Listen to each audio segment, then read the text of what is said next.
누가 백인인가? 미국의 인종간별 잔혹사 진구석 지음. 지은이 소개하겠습니다. 진구석. 고려대 사회학과를 졸업한 뒤 KBS 아메리카의 저널리스트로서 미국 사회탐구에 첫발을 내디뎠다. 이후 캘리포니아 주립대 UC 얼바인에서 인종관계 연구로 박사학위를 받았고 존스 홉킨스대 사회학과와 비교 미국 문화 프로그램, 미시간대 사회학과 초빙 조교수로 재직했다. 지금은 맥퍼스대 사회과학부 교수로 근무하고 있다. 미국 사회 이해를 업으로 삼아 지난 30년간 미국 인종관계와 사회불평등, 이민과 초국가주의를 공부하고 가르치는 일에 매달려 왔다. 특히 아시안 아메리칸 등 소수인종의 역사, 그리고 이들에 대한 편견과 차별 문제를 꾸준히 탐구해 왔다. 또한 미국의 인종주의와 한국의 혐오 표현이나 갑질 현상 사이의 유사성에 주목해 이를 아우르는 글을 쓰고 있다. 누가 백인인가는 이런 시도의 첫 결과물이다. 출판사는 푸른 역사이고요. 2020년 10월 발행했습니다. 제가 읽는 책들은 이렇게 책 위쪽에 마진에다가 한 문장 또는 적어도 한 문장, 많아도 세 문장 안으로 그 페이지의 내용을 요약하려고 노력했고, 한쪽에 한 문장씩 요약해서 전체를 타입을 쳐서 요약문을 만들었습니다. 책 내용을 쭉 요약한 것들을 읽어나가는 시간입니다. 2020년 11월 13일부터 22일까지 독서를 했고, 같이 읽은 책으로는 마사 누스바움의 타인에 대한 연민이라는 책을 함께 읽었습니다. 이 책도 이제 거의 다 읽어나가기 때문에 곧 요약해서 정리하도록 하겠습니다. 이 책은 각 장별로 이야기라고 하여 그 장의 주제를 잘 보여주는 역사적인 사건 또 인물에 대한 이야기로 시작을 합니다. 들어가는 글을 인종주의 미국사의 응달이라는 말로 시작하고, 1장은 인종혐오와 차별은 미국의 전통이라는 장입니다. 2장은 백인 만들기, 누가 백인인가? 3장은 흑인 만들기, 흑인 간별 잔혹사. 4장은 황인종 만들기. 5장은 한국인의 인종화와 인종차별. 6장은 히스패닉 만들기. 7장은 인종, 인류의 가장 위험한 신화. 8장은 인종의 파란만장한 이력서. 9장은 교회, 성경을 비틀어 인종을 짜내다. 10장, 과학, 인종 서열을 지어내다. 11장, 눈먼 법, 인종 울타리를 세우다. 그리고 끝머리로 혐오와 차별 허물기로 책을 마무리하고 있습니다. 종교 부분, 교회가 성경을 어떻게 비틀어서 인종을 만들어내고 왜곡했는지 그 부분과 특히 한국인의 인종화와 인종차별 5장 부분이 개인적으로 흥미로웠습니다. 요약문을 읽도록 하겠습니다. 들머리, 인종주의, 미국사의 응달.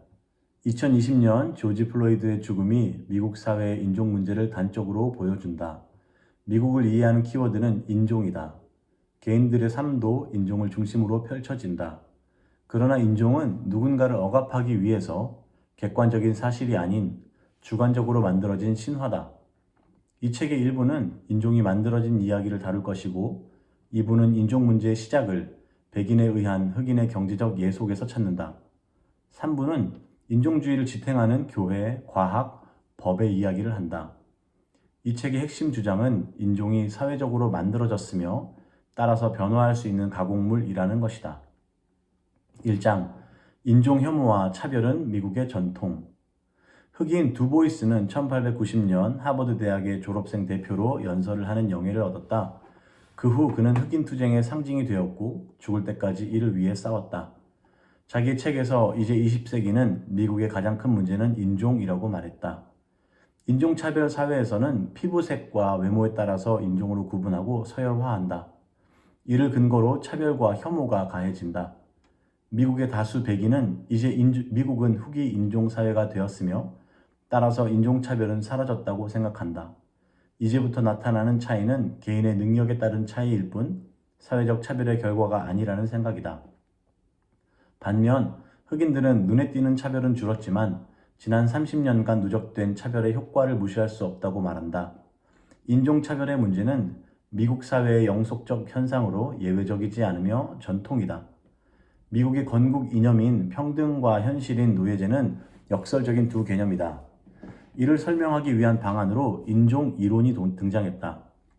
인종적 우열이 자연스러운 것이며 따라서 선천적인 특징이라는 것이다. 종교, 과학, 법의 지원으로 인종이란 개념이 형성되었고 소수 집단은 혐오와 편견의 대상이 된다. 1990년대 학계에서는 인종이해 패러다임에 있어서 대변환이 있었다. 바로 만들어진 인종 담론이다. 첫째, 인종이 신체적 특징에 기인한다고 보는 생물학적 인종 개념을 철저히 부정한다. 게놈 프로젝트 같은 유전학 연구에서는 인종에 상관없이 인류가 99.9% 동일하다는 것을 알게 된다. 나머지 0.1% 차이는 인종을 구분하는 데 충분하지 않다는 것이다. 인종 간 경계를 세울 만큼 그 차이가 크지 않다. 둘째, 인종은 객관적 실체가 아니라 인간의 창조물이다. 역사적으로 보면 인종 구분은 자의적이었다. 셋째, 이렇게 새로운 시각에서 보면 인종 간 갈등은 소수자의 일탈 문제가 아니라 다수자의 억압으로 인해 생긴 것이다. 이제 소수자 인종 연구가 아니라 누가 백인인가 하는 백인 연구가 중요해진다. 2장입니다. 백인 만들기, 누가 백인인가?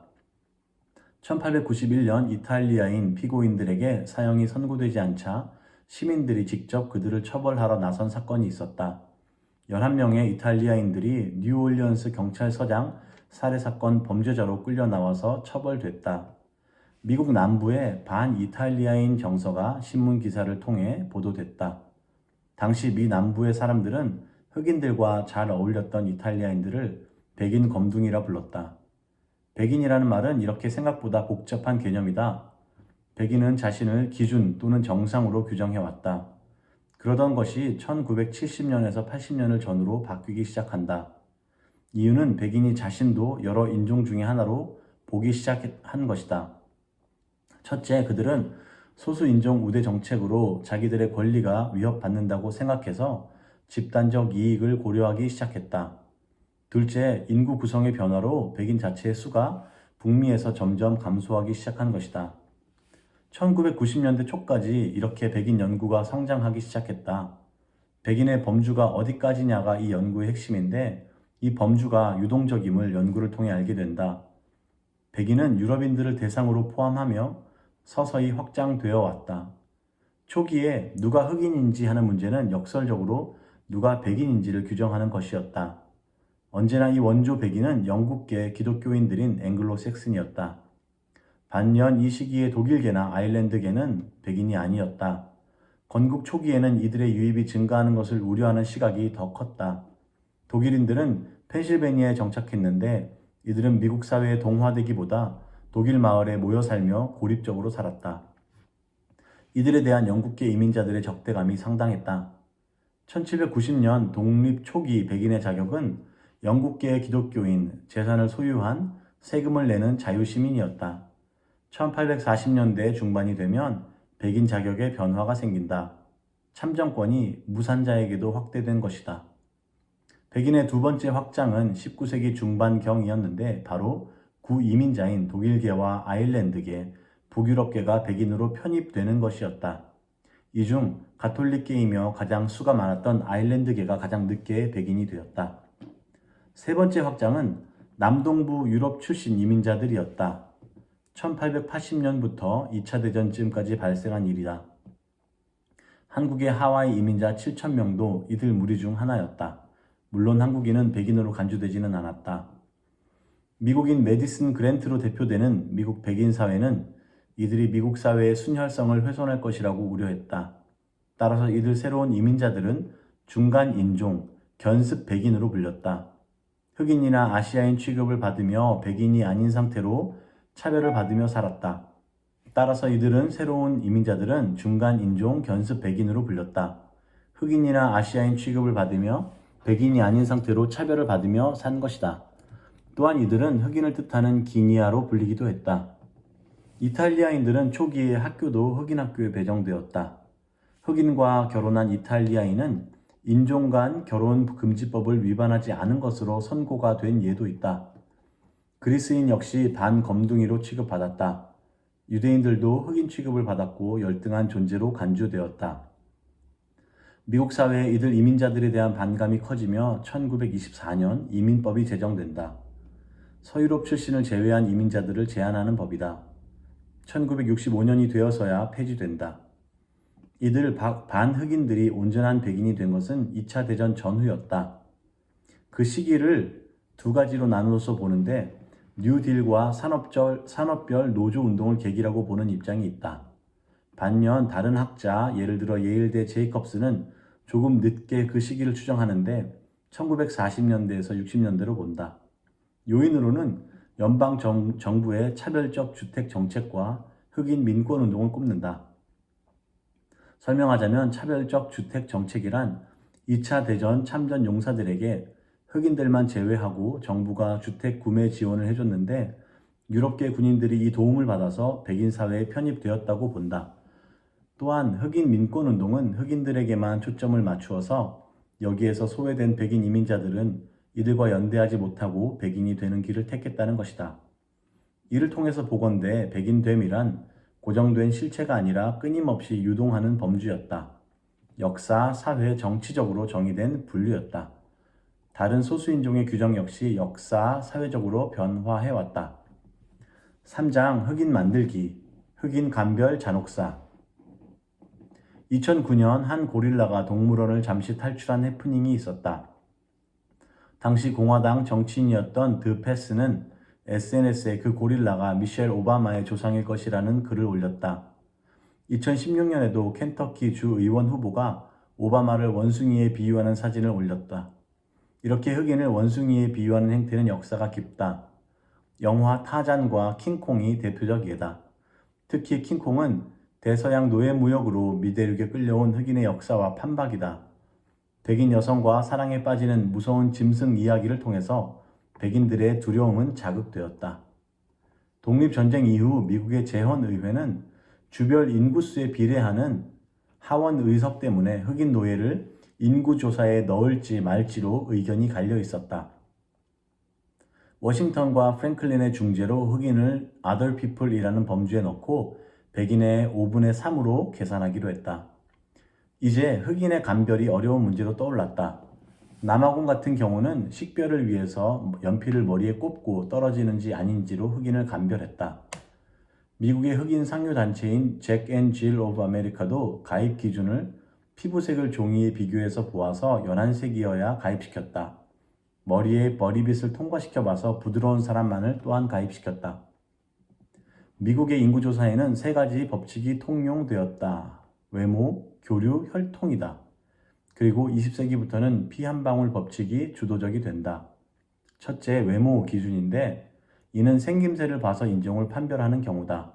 이 경우에는 백인처럼 보이는 혼혈도 백인으로 간주되기도 한다.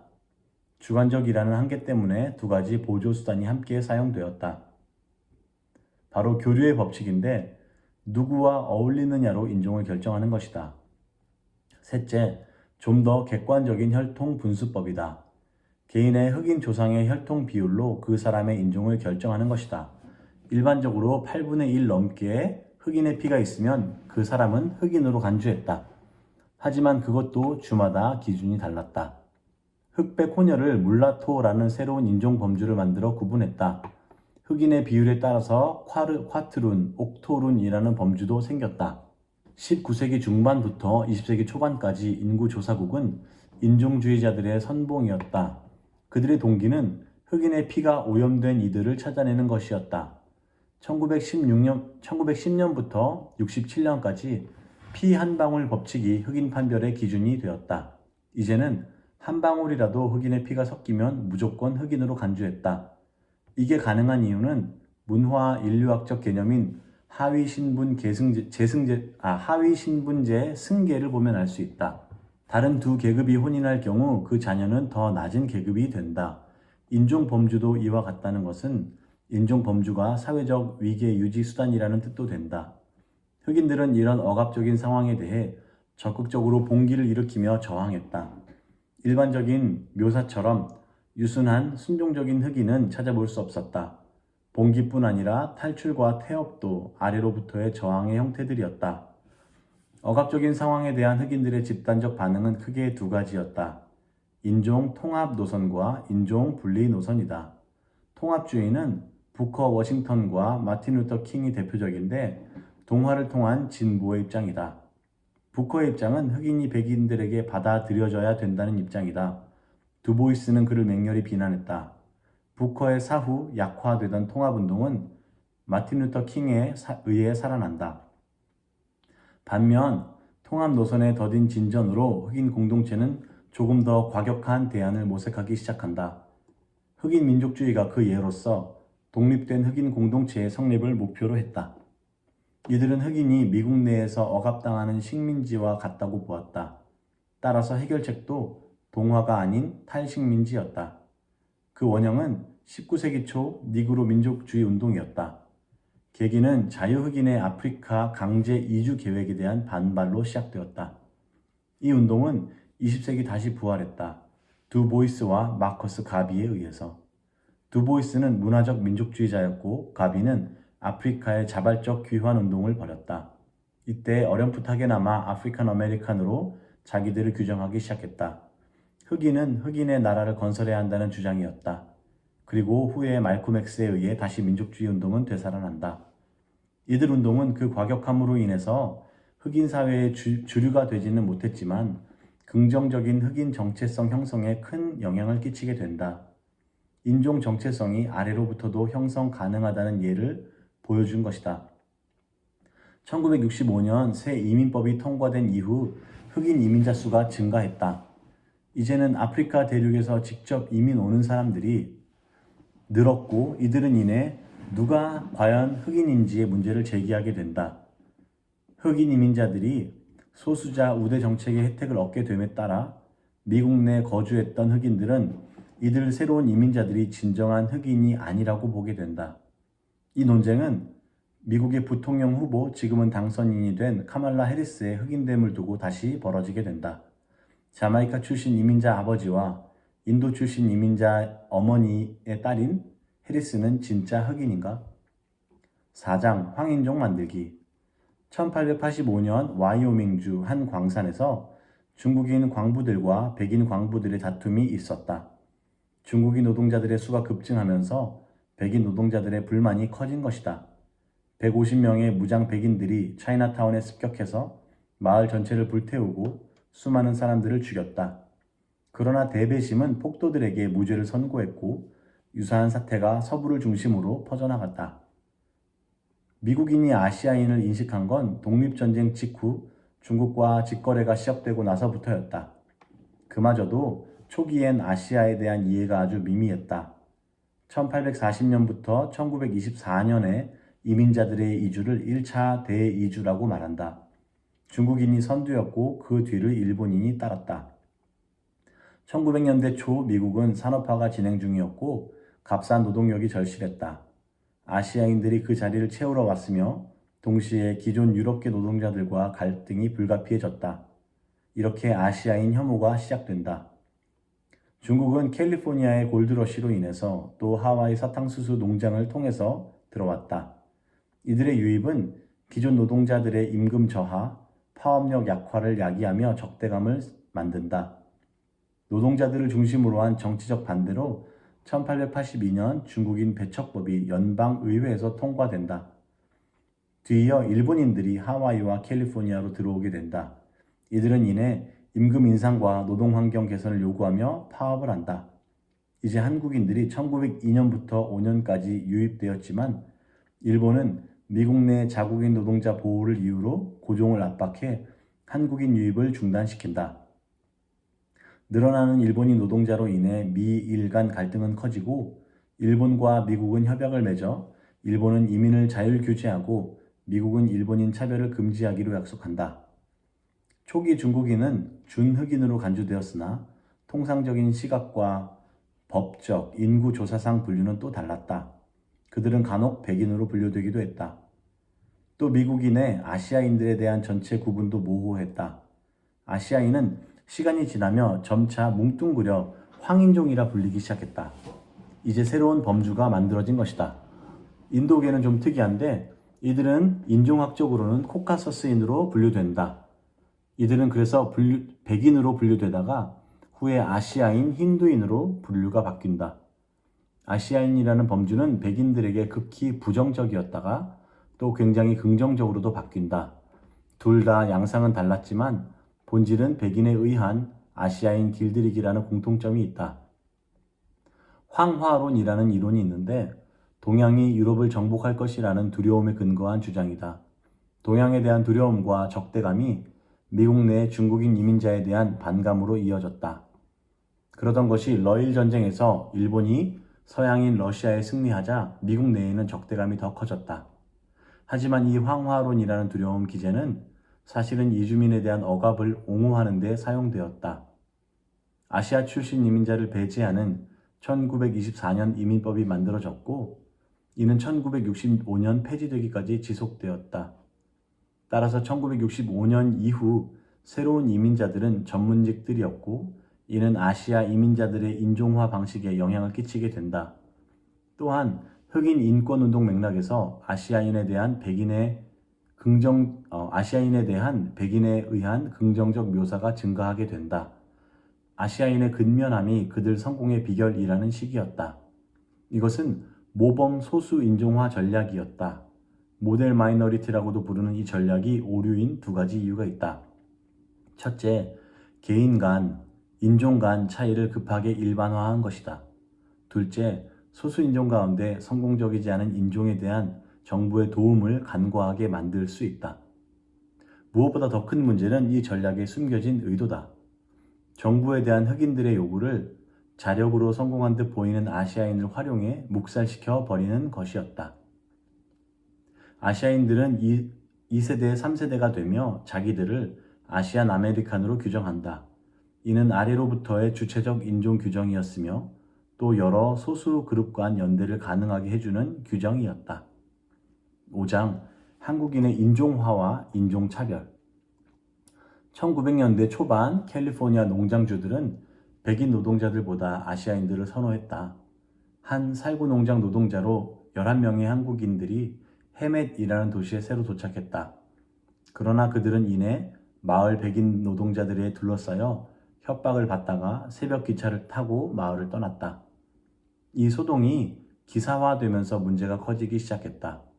당시 한국은 일본에 합병됐었으니 자칫 미일 외교 문제가 될 수 있었다. 한국국민회는 미국 측에 사건이 해결되었으니 일본에 접촉하지 말라고 청했다. 당시 한인 노동자들은 일본에 반대하는 정신이 있었고 아시아 이민자 그룹들 간 연대의식은 없었다. 각각 독립된 그룹들로 존재했다. 하지만 미국 사회는 한, 중, 일 및 다른 아시안 그룹을 구분하지 않았다. 초기 한국인 이주는 10,000명 이내의 소규모 이민이었다. 이들은 대개 캘리포니아에 정착했으며 노동자로 그리고 그들을 대상으로 장사를 하며 지냈다. 시민권 신청을 했던 차 의석은 백인 범주에 들지 않는다는 판결을 받은 적 있다. 초기 한국 이민의 맥락은 미국의 산업화와 반아시아인 운동이었다. 아시아인들이 백인 노동자의 쟁의력을 약화시키고 임금 인상을 저해한다는 판단에 반아시아인 정서가 커졌다. 그리고 외모가 이질적이어서 적대감은 더해갔다. 미국에서 시행되는 연방 이민 조사는 10년을 주기로 시행하는데 이들이 인종 서열 체계의 수립에 기여한 바가 있다. 인구 조사 방식은 가변적이었으며 이는 종종 소수 인종 통제와 배제의 수단이 되기도 했다. 1905년 샌프란시스코에서 일본인과 한국인 규탄 집회가 있었고 이로 인해서 Japan and Korean Exclusion League가 조직되었다. 기존에 있던 중국인 배척법을 확대해서 한국과 일본인도 배척해서 쫓아내자는 분위기가 커졌고 정치권도 이에 반응했다. 뒤이어 1924년 이민법의 통과로 이어진다. 한국인들은 항일투쟁도 지원하면서도 일본인으로 묶여서 차별받는 아이러니를 경험한다. 캘리포니아는 원래 곡물 재배로 성장했는데 주력 상품이 채소와 과일로 바뀌게 된다. 그런데 이것들의 재배 시기가 다 달라서 순회 농장 노동자라는 형태가 나타나게 된다. 당시 LA 북쪽에 있던 한인들을 돕던 농장주 스튜어트 부인이 있었는데 그는 한인들이 백인 노동자들에 의해 공격을 받자 총기 구입을 해주어 그들을 지키는 데 도움을 주기도 했다. 그리고 당시 내슈빌에 유학을 왔던 윤치호가 오는 길에 당했던 인종차별을 기록한 것도 있다. 한인들은 2세대가 되어도 계속해서 차별을 경험하기도 했다. 1940년대에서 50년대까지 이들은 미국 내에서 자리를 잡기 힘들었다.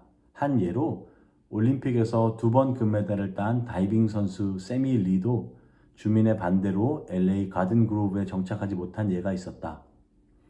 일본이 미국의 진주만을 공격하면서 한국인도 적국의 이민자가 되었다. 재미 한인들의 노력으로 한인들은 적국 국민으로 분류되던 것에서 제외되게 된다. 이러한 전시 경험을 통해서 한인이 인종, 국가적, 집단적 정체성을 자각하게 된다. 이승만 같은 1세대 지도자들이 물러난 후 중간 세대의 지도자들이 부상하게 된다. 1세대의 아젠다는 독립이었지만 2세대는 미국 내 한인의 정치적 권리 쟁취가 주가 된다. 이들은 전쟁 때 민병대를 조직해 군사훈련도 받고 일본인으로 분류되는 것도 저항했다. 미국 사회의 일원이 되기 위해 적극적으로 노력했다. 6장 히스패닉 만들기. 1931년 LA 대낮에 공원에서 갑자기 멕시코인들이 잡혀가기 시작했다. 그리고는 바로 수십만 명이 미국 내에서 추방됐다. 대공황 분위기에서 벌어진 일이었다. 이 조치는 멕시코 출신 이민자들에게 큰 충격을 주었다. 2006년이 되어서야 캘리포니아는 사과화법 어펄로지 액트를 채택했다. 히스패닉이라는 범주는 인종 집단인지 민족 집단인지 모호한 범주다.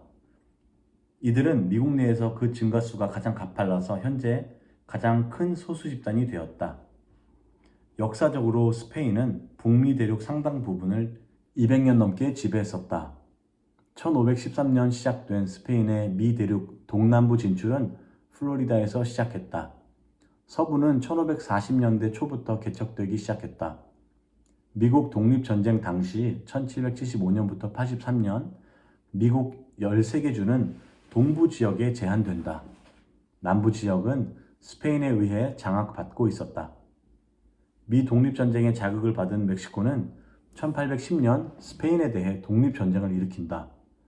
독립 후 멕시코 영토였던 텍사스에 미국인이 대규모로 이주하면서 1836년 이들은 봉기하여 텍사스 공화국이 수립된다. 그리고 이에 영향으로 1845년 미국이 합병된다. 미국-멕시코 전쟁으로 멕시코 영토의 3분의 1을 미국에 빼앗긴다. 해당 지역 원거주 멕시코인들은 미국 시민권을 약속받지만 이내에 거부당한다. 그리고 스페인에서 독립하려던 쿠바를 미국이 지지하는 바람에 미국-스페인 전쟁이 일어난다. 미국이 승리했고 이를 통해서 카리브해를 미국이 지배한다. 이제 중남미로부터 이민이 급증한다.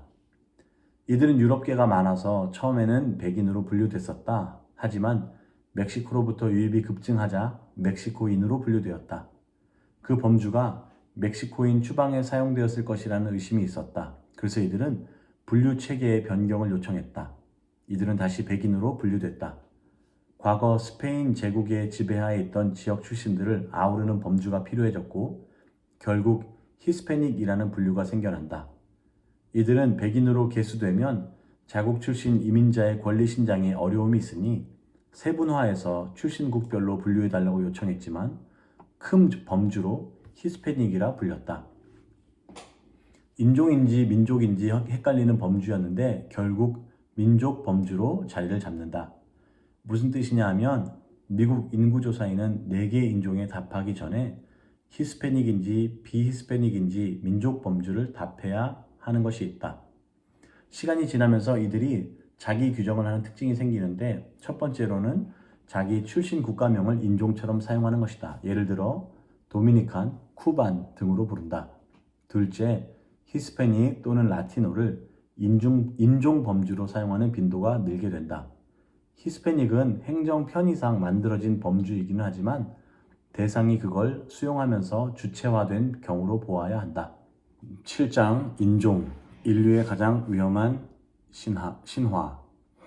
메디슨 그랜트의 책을 읽고 히틀러는 깊은 감명을 받았다고 그에게 편지를 쓴다. 그랜트는 미국에 유입되는 이민자의 수뿐 아니라 그들의 출신지에도 우려를 했다. 북유럽계가 아닌 유럽 출신은 당시로서는 백인이 아니었다. 우월한 북유럽계가 타 인종과 섞이면 타락할 것이라는 우려였다. 그랜트의 영향으로 출신 국별 쿼터를 제한하려는 이민법이 1924년 시작된다. 게다가 다른 인종 간 결혼 금지법을 제정하는 데 기여한다. 미국에서는 우생학에 근거해서 장애인의 불임 수술을 강행한 것이 1907년부터 61년까지였다. 인종은 근대의 고환물이다. 고대 사회에서는 피부색이 차별의 이유가 된 적이 없다고 역사학자는 본다. 인종주의가 시작하기 전에 자민족 중심적 성향이 먼저 온다. 고대의 차별은 신체적 특징이 아니라 문명 대 비문명이라는 구도로 지능 혹은 이성적 능력으로 차별한다.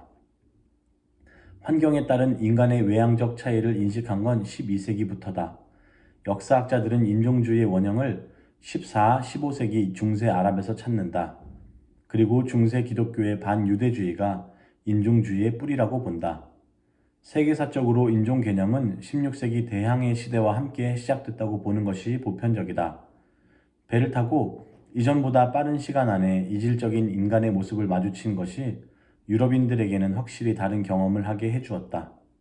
게다가 그들은 이제 신대륙 착취를 하면서 선 주민들 역시 자신들과 같은 신의 창조물로 볼 수 있는지 논쟁을 하게 된다. 착취를 쉽게 만들어야 했기 때문이었다.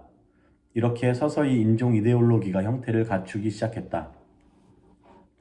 인종 개념의 뿌리는 미 대륙과 아프리카 대륙의 식민화에 있다고 본다. 인종화가 일어난 순서를 보면 되는데 식민지 착취가 먼저 있었고 이를 정당화하기 위해서 선 주민들이나 아프리카계에 부정적 이미지를 덧입히려 인종 개념이 고안된 것으로 본다. 계몽주의 철학자들도 이 점에선 나을 것이 없었다. 그들도 인종 규명을 시도했지만 그들이 읽었던 자료는 이미 선입견으로 가득 찬 글들이었기 때문이다. 그들도 노골적인 인종주의를 가지고 있었다. 과학적으로도 인종 범주와 기준이 정해지지 않았으므로 인종의 수에 대해서는 누구도 일치해서 말하지 않았다. 유전학적 연구를 통해 보면 인류는 단 하나의 종 호모사피엔스일 뿐이다.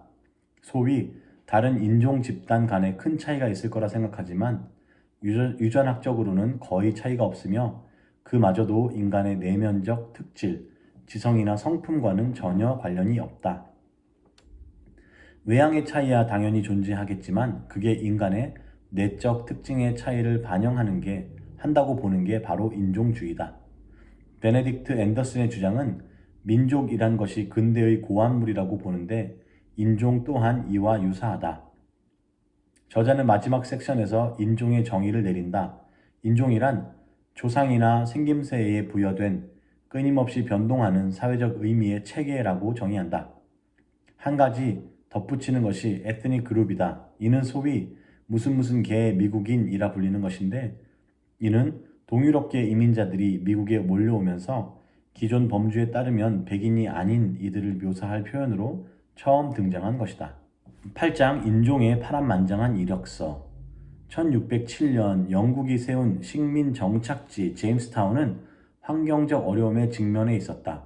그중 존 롤프는 원주민이 피우던 담배에 주목해서 담배 농사를 짓게 된다. 서인도제도 트리니다드에서 구한 씨로 재배에 성공해서 담배 사업은 번창하게 된다. 지을 땅이 없던 차에 그가 원주민 추장의 딸 포카혼타스와 결혼하고 두 세력 간의 긴장은 없어지게 된다. 이제 원주민의 땅 깊숙이까지 가서 담배 재배가 가능하게 된다. 노동력이 부족하던 차에 흑인을 태우고 북미에 도착한 네덜란드 배와 영국 배를 차례로 만나게 된다. 노예제와 인종주의, 둘 중에 뭐가 먼저 생겼는가 하는 기원 논쟁이 있다. 1970년대까지는 흑인에 대한 편견이 먼저 선재해 있었고 후에 노예제 수립에 기여했다는 입장이 주를 이루었다. 그러던 것이 1970년대 중반부터는 진보적 역사학자들 중심으로 노예제가 먼저 수립되었고 인종주의는 그를 위한 정당화로서 나중에 고안되었다고 보는 입장이 주를 이루게 된다. 이 책의 주장처럼 인종이 만들어졌다고 본다면 1970년 중반 이후 힘을 얻은 입장이 더 설득력이 있다. 미국의 노예제 성립에는 두 가지 특징이 있다. 첫째, 오랜 기간에 걸쳐 서서히 진행되었다. 둘째, 지역적 편차가 있다. 17세기 영국 식민지 북미에서는 당시 사회 문화적 선두주자는 버지니아였다. 예로 최초의 노예법 제정도 버지니아였다. 여튼 이 지역에서 담배 농사가 잘 되자 런던 버지니아 회사는 더 많은 정착민을 끌어들이려 땅을 무상 분배하기 시작했다. 이렇게 초기 소규모 담배 농장이 만들어졌고 이내 대규모 농장으로 변화한다. 이제 문제는 노동력 부족이었다. 이때 영국 본토에서 계약 하인들을 공수해서 이 문제를 해결하려 했다. 그러다 시간이 지나며 계약 노동자를 공급받기 힘들어졌다. 빈민이나 죄수들도 영국 내에서 일자리를 더 선호했기 때문이었다. 하지만 1670년대 영국이 노예 무역에 본격적으로 뛰어들기 시작하면서 흑인 노동자 수가 북미에 급증했고 이제 제도화된 노예제가 등장한다.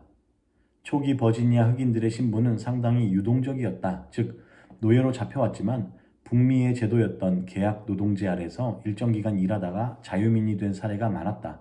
그중 앤서니 존슨의 경우는 나중에 자유민이 되어 그 아래 유럽인 하인을 두는 사례가 있기도 했다. 여러모로 17세기 북미 흑인은 사회적 신분의 제약이 없었다고 보아야 한다. 당시 주요한 기준은 재산 정도나 기독교인인지의 여부였다. 하지만 1676년 한 사건으로 인종 개념이 빠르게 만들어지게 된다. 베이컨이 주도한 노동자 봉기 사건이었다. 당시는 원래 제한된 땅으로 인해서 노동자 봉기가 잦았었다. 소수의 대농장주와 다수의 빈곤층이 생겨나면서 갈등이 있었던 것이다. 흑인과 백인 노동자가 함께 반란을 일으키는 것을 본 대농장주들은 이제 이 두 그룹을 갈라놓아야겠다는 생각을 하게 된다. 첫째 조치로 유럽계의 계약 하인의 신분을 상승시키고 이들에게 사회적 자유를 주었다. 노동자 집단의 분열을 위해서 인종 개념이 고안된 것이다. 1680년 후반 백인이라는 단어가 생겼고 1690년 법안 속에 백인이라는 단어가 등장한다. 유럽계 노동자는 이제 신분이 상승해서 백인이 되었고 소지주로서 성장할 기회를 얻게 된다. 유럽계 노동자는 계급 정체성인 노동자를 버리고 인종적인 백인이 되기를 선택했다. 9장 교회, 성경을 비틀어 인종을 짜내다. 1995년 남침내 총회는 자신들의 인종차별 역사를 공개적으로 회개했다. 왜냐하면 1845년 남침내회가 노예제 옹호와 함께 시작했기 때문이다. 노예제에 반대하던 북침내교회로부터 이때 갈라진 것이다. 인종사회학자 와이나는 인종 형성에 종교가 기여했음을 밝힌다. 서구와 비서구를 나누는 것이 아메리카 대륙에서는 중남미 정복과 함께 시작된다. 유럽에 의한 중남미 정복은 카리브해 서인도 제도를 중심으로 이루어졌다.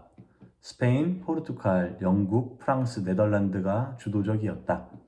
중남미에서 식민지 지배가 가혹해지자 스페인에서도 그 방식에 대한 논의가 시작된다. 토론의 핵심은 원주민들이 인간인지, 즉 이성이 있는 존재인지였다. 이 논쟁에서 바돌로메 드 라스 카사스 신부는 원주민들도 이성을 가진 합리적 존재라고 주장했다. 이 종교 논쟁은 결론 없이 끝이 났다. 이런 정복과 포교의 혼합은 유럽 역사에서 흔한 일이었다. 유럽인들은 서인도 제도에서 농작물을 수탈했는데 여러 이유로 원주민들의 수가 급감했다. 질병과 노동 때문이었다. 그래서 유럽인들은 아프리카에서 노동력을 공급하기로 결정했다. 북미 원주민과 영국 이주민의 초기 관계는 우호적이었다. 하지만 두 가지를 이유로 서로 적대적이 된다. 첫째는 영국 교회가 미국의 식민지화를 지지했기 때문이었다. 둘째로 12세기부터 아일랜드 정복 경험 때문이었다. 상대를 야만화해서 정복을 정당화하는 전략을 북미에서도 동일하게 써먹은 것이다. 아이리시 인디언에게 취했던 야만인화 인종 전략은 곧 흑인에게도 적용된다. 노예제가 사회적으로 필요해짐에 따라서 교회는 노예제를 정당화해 주었다. 첫째로 흑인을 비인간화함으로써 사유재산이 되는 기반을 만들었다.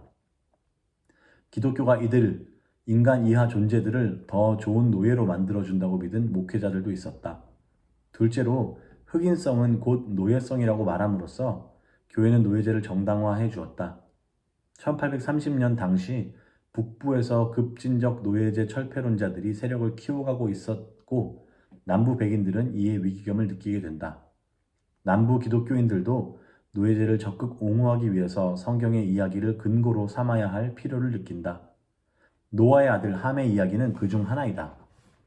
그러나 함의 저주와 관련된 많은 해석이 있었지만 교회사 초기부터 함을 흑인으로 해석한 경우는 없었다. 1830년대 이후에 처음 등장한 해석이다. 함이 흑인의 조상이라는 왜곡된 성경 해석에 대한 5가지 비판을 저자는 제시한다. 첫째, 함의 저주, 가나안의 저주는 이미 이스라엘 민족이 가나안 땅을 정복함으로써 성취되었다. 둘째, 가계에 흐르는 저주라는 개념은 기독교의 대속교리와 어긋난다. 셋째, 성경 속에는 인류 조상의 인종에 대한 언급이 없다. 넷째, 성서 해석사에서 함을 인종과 연결해서 해석한 예는 없다. 다섯째, 노아 자손들의 추정된 인종 범주가 시대를 거치며 계속 변해왔다. 근대 전에는 오히려 함을 아시아인으로 보았는데 함이 흑인화된 시기는 대항해 시대가 시작되면서이다. 10장, 과학, 인종 서열을 지어내다. 아가시라는 학자가 있었는데 그는 미국 보스턴에 와서 미국의 자연사학에 크게 기여했다. 그는 원래 인류 공동기원서를 주장하던 창조론자였는데 복수기원론자로 전향하고 백인 우월을 주장하게 된다. 그 계기는 필라델피아에서 마주친 흑인의 모습에 충격을 받아서 자신이 그들과 동일한 인종이라는 생각을 거부하게 된다. 종교가 앞서서 수행했던 인종 우열 이론의 정당화 기능을 이제는 과학이 이어받게 된다. 대표자는 스웨덴의 칼 린네와 독일의 블루멘바우였다. 이들은 인종 분류를 시작했다. 처음에는 단순한 분류였던 것이 점차 수직적, 우월적 체계로 변화해 간다. 미국 독립혁명 시 유럽 지식인들의 비난과 위선적이라는 그 비난에 맞서 인종주의를 옹호하는 논리를 개발해 나가기 시작한다. 토마스 제퍼슨은 노예제에는 반대했지만 흑인이 이성적 능력에서 열등하다고 믿었다. 제퍼슨은 미국 최초의 인종 우열 이론의 주창자로 볼 수 있다. Great Chain of Being, 존재의 대사슬이라는 개념은 우주의 모든 것을 서열화한 사고체계인데 이게 노예 소유 옹호의 아주 유용한 사고체계가 된다. 존재의 대사슬 개념이 인종적 위계를 자연적인 것으로 포장하는 논리를 제공한 것이다. 단일 발생 이론에서는 인종 간의 차이를 퇴행이나 우월로 보고 차이와 차별을 정당화하려 했다. 그러나 미국에서 시작한 다원 발생 이론은 그냥 처음부터 서로 다른 종들로 인간이 만들어졌다고 보았고 이렇게 하면 인종 간 차이를 손쉽게 설명할 수 있게 된다. 이 이론이 사회적으로 매력적이었던 이유가 바로 이것이다. 세뮤얼 모트는 다양한 두개골을 수집해서 뇌 용적을 재고 그것이 지능과 상관이 있다고 생각했다. 그리고서 백인의 지능이 가장 높다고 결론 짓는다. 그러나 스티븐 제이 골드는 모튼의 조사가 무의식적 편견이 작동한 결과라고 비판한다. 아가씨의 복수 기원설은 인간은 하나의 종이지만 서로 다른 인종으로 창조되었다고 믿는다. 그는 노예제에 반대해서 법적 평등은 주장했지만 사회적 평등은 부정했다. 다른 인종 간 결혼도 결사 반대했다. 엘라베마의 의사 요시아 노트는 복수 기원설을 집대성한 인물이었다. 19세기 유럽에서도 다원 발생설을 신봉한 과학자 그룹이 있었다. 사실 복수 기원설은 성서를 문자적으로 믿는 미국 남부에서는 원칙적으로는 받아들이기 힘든 이론이었다. 어쨌든 이런 맥락에서 다윈이 나타나서 인종은 인류 안에서의 변이일 뿐이라는 주장을 한다. 이것은 당시 대가였던 아가씨의 이론과 상충하는 것으로서 거의 무시받았다. 결국 인종은 과학이 객관적으로 발견한 게 아니라 단지 민간에 통용되던 인종의 개념을 과학이 정당화해 준 것뿐이다.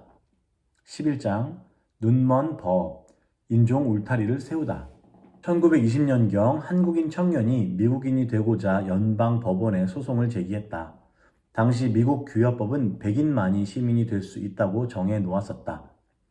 그 청년은 농장 일을 하다가 결국 대학에 입학했고 1차 대전에 징병 대상이 되어 복무했다. 그러나 그의 시민권 신청은 그가 몽골계라는 이유로 거부된다.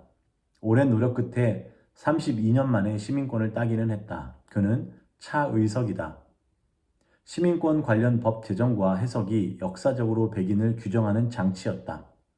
비판적 인종 이론은 1970년대 민권운동 후퇴 시기에 등장했다. 사회가 인종을 만들고 조직하고 특정 인종을 퇴출시킨다는 인식하에 등장한 것이다. 이 장은 법이 어떻게 인종 형성에 이바지했는지 살펴본다. 피부색을 기준으로 흑인을 규정한 17세기 법은 결국 백인을 규정하려는 의도였다. 남북전쟁 전 시기는 인종 간 성행위가 노예제라는 맥락에서 성행했었다.